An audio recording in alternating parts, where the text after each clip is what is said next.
Armor, written by Elizabeth Griffin, narrated by Elizabeth Griffin. This is young adult fiction. Prologue. The dark American skies hid many things. The small corner house at the end of a city block, the street sign indicating Matthew Lane, and the young girl seated on the sloping rooftop of a completely quiet two-story building. Levi Murphy looked out into the blackness of the night, but she wasn't afraid. She'd been climbing out of her bedroom window for weeks now, seeking a sign, a confirmation that God did exist. The 13-year-old girl wanted to believe. She'd been taught since birth that there was a God, a supreme being who created the world in 6 days and rested on the seventh. But if such a phenomenon had occurred, then where was the proof? There had to be evidence, she rationalized, a way to validate what so many believed. Levi inhaled deeply. She took pleasure in the crisp, fresh air, scented with the nearby pine trees. The slight chill in the air felt soothing, cleansing against her face. The teen reached up and pulled a hoodie over her head as she stared at the sparsely scattered stars above her. The earth was beautiful, she conceded. But was it the creation of a holy being or a product of science? She'd been taught in middle school about the Big Bang Theory, that the universe came about as a result of a massive explosion. Did Levi believe that? She wasn't convinced. So now she had two conflicting theories. They both couldn't be right. Levi glanced down at the ground below in despair.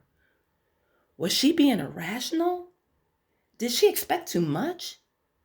Could God hear her? Did she even have the right to challenge him?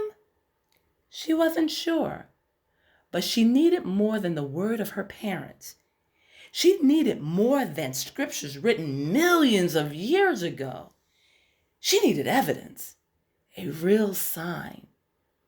If there was a spiritual world where unclean spirits existed, a place where hatred, envy, greed, lust, and jealousy thrived, then she had a right to know about it. If there was a universe where the angels walked amongst the humans undetected, Levi wanted to see it. She wanted to understand the world in which she lived because right now, nothing made sense. Levi had questions, deep, troubling ones. She didn't understand life or death, right or wrong. Please, God, show me what's out there, she whispered into the night air. Are there demons in this world? She paused before she continued speaking. I don't understand. Why did Tori have to die? We were the same age. She was my friend. Levi looked to the skies, expecting an answer. Night after night, she'd come to the same spot and sat for hours questioning God until the September chill drove her back inside her bedroom. But still she probed. Was she surrounded by celestial beings? Did fallen angels exist?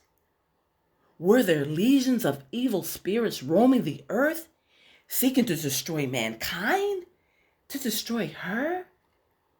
The eighth grader had no way of answering the questions that kept plaguing her, interrupting her ordinary thoughts. Why had her best friend died? Levi examined the colorful plastic bracelet on her wrist. She wore it as a tribute to her childhood friend Tori. The entire Carter Middle School had purchased the blue bands during the memorial assembly held in the school auditorium. Levi knew it was extremely late, but she refused to move. She continued to look out into the distance. She didn't want to return to her bedroom. She didn't want to feel closed in. She liked sitting at this height. She liked the open space. She felt like she could fly. Levi sat perfectly still. The racing of her thoughts slowed. The rhythm of her breath slowed. The lids of her eyes fluttered as her head began to nod to one side. This concludes the prologue of Armor. Stay tuned for chapter 1.